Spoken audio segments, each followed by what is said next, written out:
leaving that situation was really empowering in a lot of ways because first I was proud that I was even able to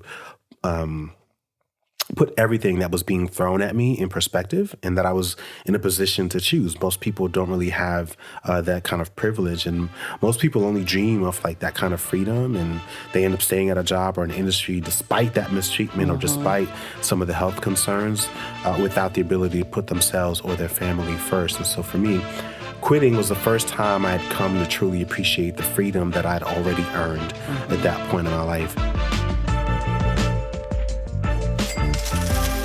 Welcome to the Rich and Regular podcast presented by Success, where we explore life at the intersection of money. I'm Kirsten. And I'm Julian. Today, we're talking about employee burnout and rage quitting. Angry. Yeah. Let's get mad. Let's break some stuff. Yeah, this is a really important topic. It's a really timely topic, too. I think the first time I'd ever heard the term rage quitting was when I quit my job. And you introduced it to me, the term rage quitting. And I was like, I couldn't even really identify with that. But up until then, I just thought of it as like abrupt, but I didn't realize there was a term coined for the phrase. And we haven't shared much about that story, and we won't get into it in depth today. But in essence, something happened at work with me, and it was the straw that broke the camel's back. Like I had just had enough. I came home and I said, I'm quitting tomorrow. And that was it. Like after 10 years at that company, it came to a pretty bitter and abrupt end. But the term itself is described as follows. I found this really interesting. Rage quitting, to angrily abandon an activity or pursuit that has become frustrating, especially the playing of a video game. Now, after reading that, I think I don't align with that label even more now than I did the first time that I heard it. But I'm curious, what do you remember about that experience? Like, did you think I was overreacting?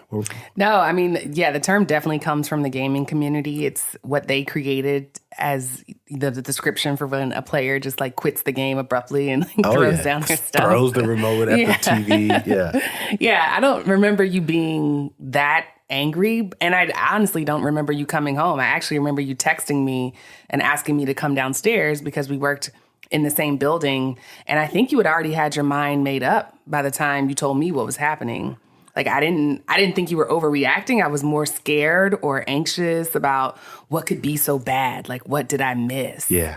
We had talked about the challenges that you were going through with new management, but I just assumed that it kind of fell into the realm of like normal, my job sucks kind of thing. Yeah. I just totally underestimated the impact of all those little interactions and, you know, the effect that they were having on you. Yeah. Or you might have just been giving me the diluted version because, in fairness, I had a lot going on myself, you know, with a new baby at home and my own job that came with pressures. So I didn't think you were overreacting, but I was just more like, what did I miss? Have I been like that much in a baby fog that I have not realized that it was this taxing on you? Yeah, it was getting really, really bad. And I apologize for the listeners out there. We're obviously not going to share all of the details. And it was nothing crazy. I feel like I should give like a disclaimer. I mean, it was bad, but like, you know, there was no violence or anything crazy that might have threatened legal action. But it was just a lot of unnecessary pressure and, dare I say, like bullying types and styles of behaviors that really just made it a really uncomfortable work environment. And to be fair to everyone that was involved, like it was a really tough time at the company. And so if you've ever gone through like a huge reorganization and then like multiple reorganizations, at some point people are really just sort of out for themselves. And oftentimes they try to throw other people under the bus. And I unfortunately got caught up in all of that. And so I just reached a point I was already looking for another job at the time. And then I said, you know what, let's just go ahead and leave this situation as it is so that we can reprioritize health and wellness and some of the other things that were important to us at the time.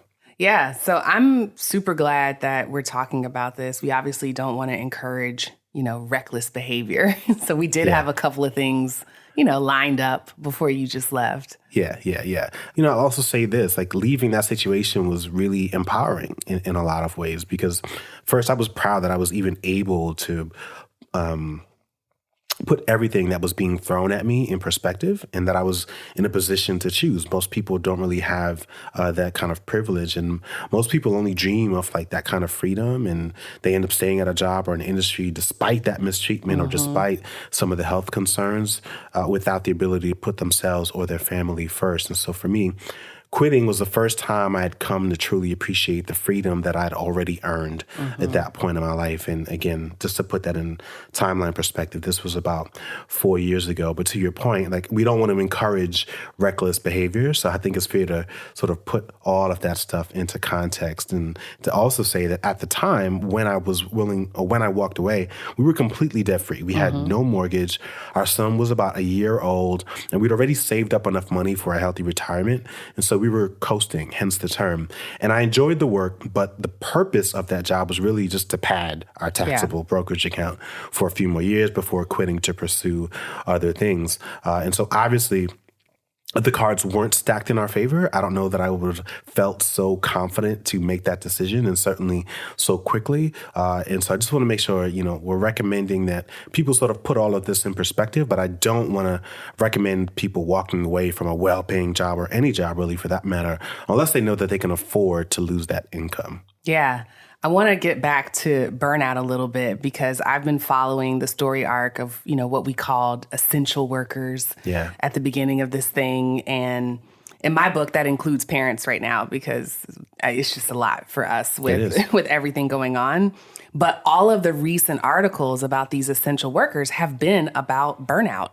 And I'll link a few in the show notes, but The Guardian just wrote an article about parental burnout and how it's driving us all to the brink. And I've read articles about daycare providers being short-staffed because it's hard to replace staff that's burnt out and leaves. Yeah. NPR did a great article about healthcare workers burnout and patient outcomes, and how it's really difficult to link the two, the effect that the two are having on each other.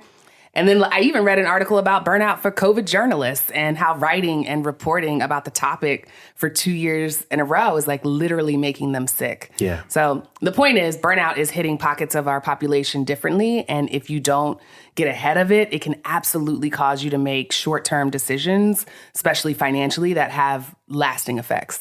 I can say without question that I was also suffering from burnout during that period.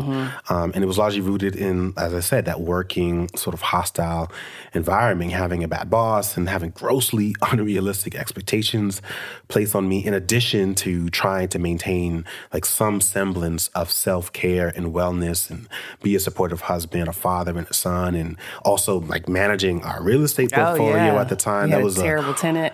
We had a bad tenant. Like, it was just a lot of things going on. It was one of the toughest times in my life. And it wasn't until I let it all go that I realized how exhausted I was. And I remember you sort of being kind of amazed at how exhausted I was. And I mean, it was just sort of wearing it. Like, I didn't really know how to hide it. But it was really leading to some unhealthy habits. And, if I'm being honest, like, some of the symptoms were like irritability. I would have this constant eye twitch, sleeplessness, weight gain, and alcohol abuse. Like, it was tough trying to keep it all together. And I think a lot of people can relate to that. But they've normalized those behaviors. They just move the bar. It's like, I used to have 2 drinks a night, and now it's more like 3.5. Absolutely. And they just kind of say, but it was a tough day. Right. And it was like, well, what about a tough season? Right. Or a tough year? Like, how do we sort of, figure out other ways to cope with this? There's a book entitled Dying for a Paycheck, which I cannot recommend enough to some of our readers. It's by Dr. Jeffrey Pfeffer. I believe that's how you pronounce his name. It's spelled Pfeffer. And I think it offers a phenomenal overview of how workplace culture and just workplace environments have had an impact on general health in our country. Let me say that again. There's a book entitled Dying for a Paycheck by Dr. Jeffrey Pfeffer. The last name, I believe you spell it Pfeffer. I think it's an absolutely phenomenal book, and it gives you a really great overview of how workplace culture has had an impact on general health. I highly, highly recommend this for our readers so they can gain a wider perspective of how pervasive this particular issue is. It's very easy and convenient to assume that it's just me, or it's just my team, or it's just my organization, or it's just my company. I'm not doing enough. Maybe I'm not doing enough, No. or I need to sort of step it up. This book suggests otherwise. Yes. It's not industry or company or even sort of, organizational level driven. It's happening at all levels, all industries. This is a much larger phenomenon that you probably think. Yeah, pervasive is absolutely the right word. We've talked about the Great Resignation on previous podcasts, and the Great Resignation, for those of you who are unfamiliar with the term, is the word that they're using to describe this moment that we're in, where more people are voluntarily quitting their jobs than ever before in history. But there was a study done recently. One of the benefits of the Great Resignation is that they do all these workplace studies, and we're learning more from employees that we haven't heard from in the past. But there was a study done recently that surveyed thousands of employees across like 15 different industries. 48% of employees have thought about changing careers in the past 12 months, and a staggering 63% of those with a bad manager are thinking of leaving in the next year. Wow. So the seeds are already planted for the majority of Americans if you take this study and extrapolate it and, assume that it's a cut of how most people are thinking. But that's actually not what was most interesting to me from the study. The thing that I found most interesting was one of the findings that suggests that burnout is actually contagious. Wow. Right? So the study asked employees whether their manager seems burned out on the job. And of those with a burned out manager, 73% said that many of their team members also seemed burned out, versus those without a burned out manager said only 22% of team members also felt like they were burned out.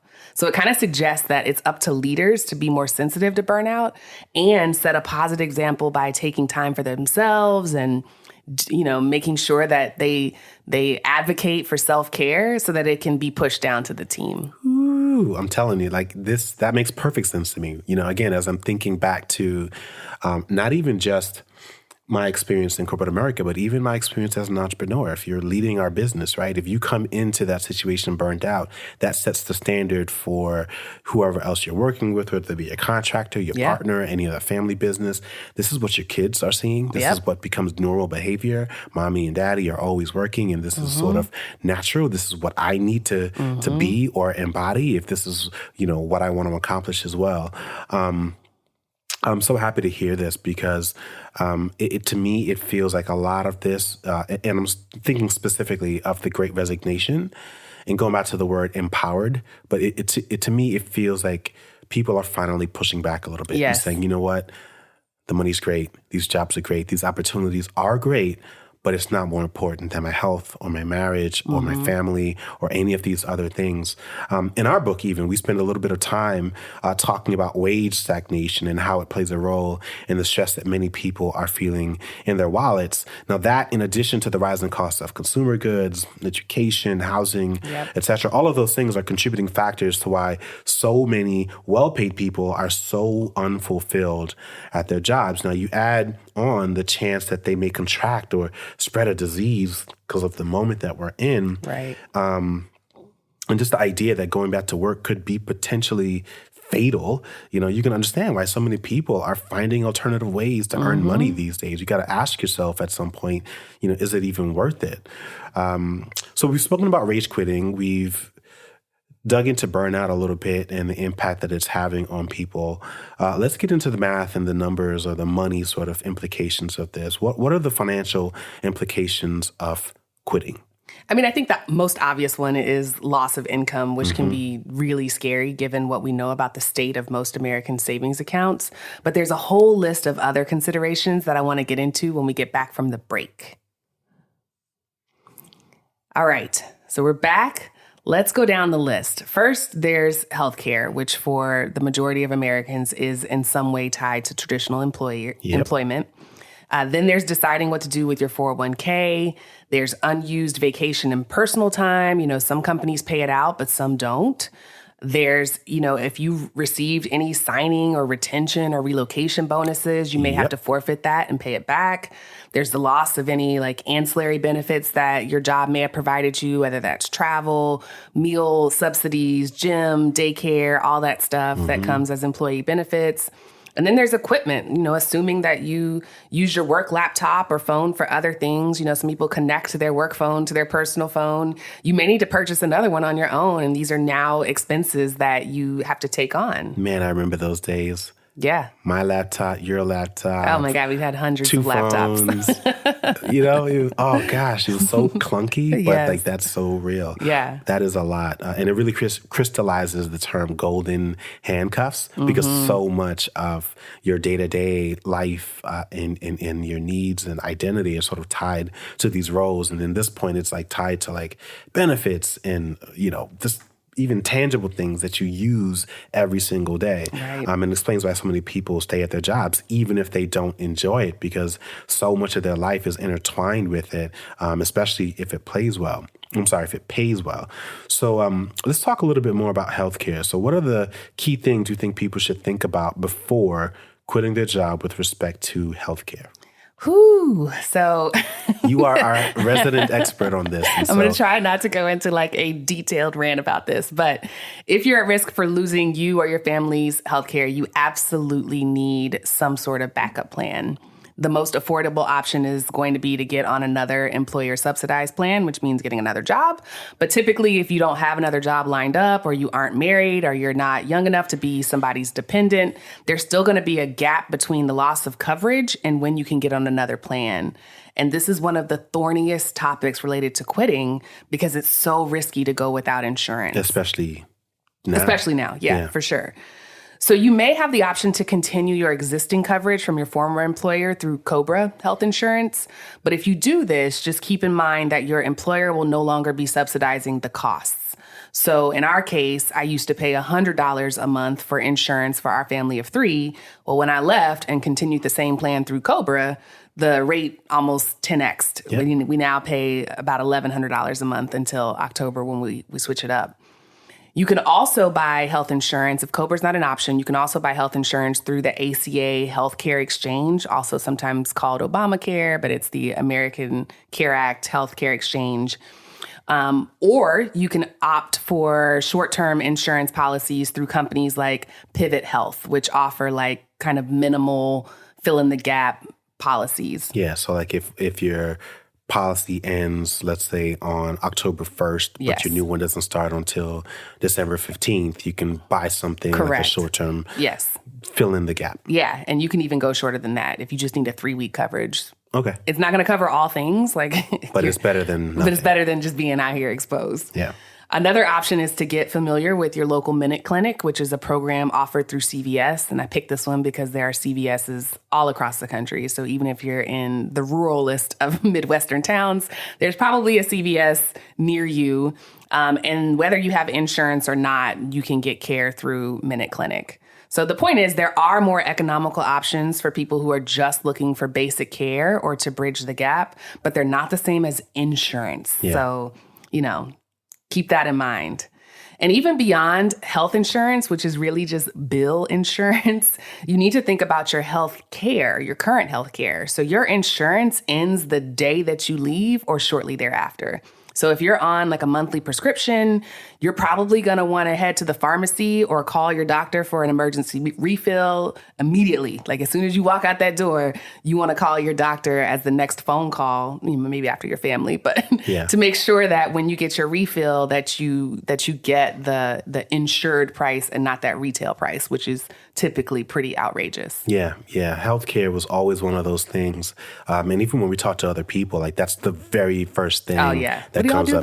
What do you do about healthcare? Or how do you cover that? Because, again, most people are just completely unfamiliar with what that looks like once you step away from being an employee. So, all right, so that's healthcare. We're going to move on to the next one, which is what to do with your 401k, assuming you have one. So first, you can choose to leave it with your employer. That is an option. Your funds will continue to grow in accordance to your investment strategy, and the firm managing it will treat it no differently than if you were still an employee. So it's not like they deprioritize, let's say, any of the sort of counsel that they provide you because you're sort of labeled with an asterisk that you don't work here anymore. It's not the actual company so much, it's the 401k service provider that's actually managing the funds. But I will say, if you leave it with the existing company, you do lose some of the communication that they give to current employees. Yep. So my company changed providers while I left. I left my 401k with my company, and they changed providers, which completely disrupted the investment options that I originally picked. So my money was just kind of opted into this new strategy. Yep. And, once I found out, I pulled it out and put it somewhere where I wanted it. But it's not like your decisions just kind of sit there. They will opt you into new strategies if they want to. Yeah, let's just say for the record, we don't recommend doing that. Right. For anyone. Yes. Okay. So with that said, you do have the option of transferring that 401k. So you quit your job, you're likely going to get some type of notification from your 401k service provider. They're going to say, or you may not, right? But you have that option to go in there and request to have those funds transferred to another account that you have direct control over. And your best options here are pretty much a traditional or a Roth IRA. And there's an entire process here that we're going to try to simplify. But basically, they're going to either cut a check or conduct a direct transfer. Now, this would be considered a rollover contribution. So you don't pay any taxes on making the withdrawal, but there will likely be some fees associated with closing and potentially opening the accounts. There are usually no fees, but there might be some fees depending on who your providers are.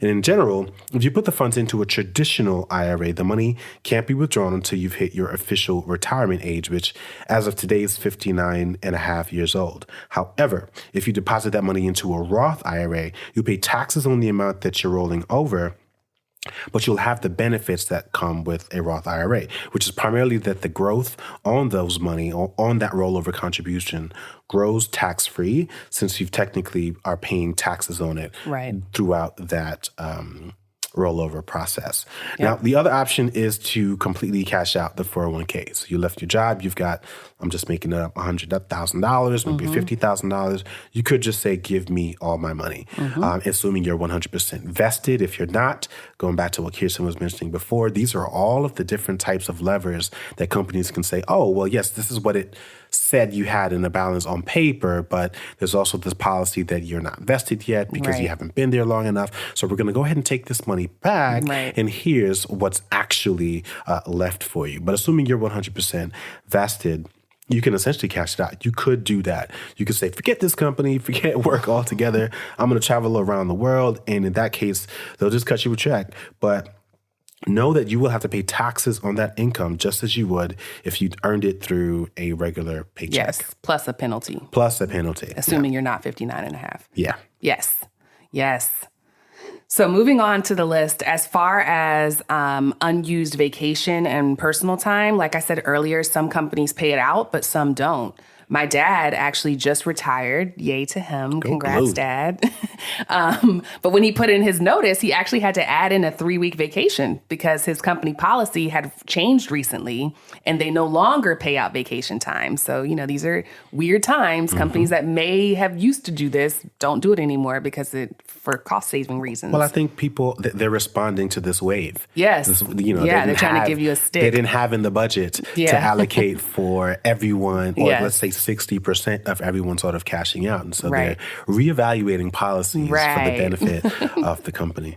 So recommendation here, instead of losing all that money, which is yours, by the way, you accrued it, you earned it, it's part of your total compensation. My dad actually built it into his exit plan, and I would recommend the same for you. So if you're feeling burnt out, consider, rage vacationing instead of rage quitting. Use up some of that time that you haven't taken first and then leave to make sure that you're getting, you did. You did the same thing. Yeah. I was like, I don't need the money. Yeah. But I'm leaving, I'm going on the West Coast. And when I come back, my next day will be shortly after I land.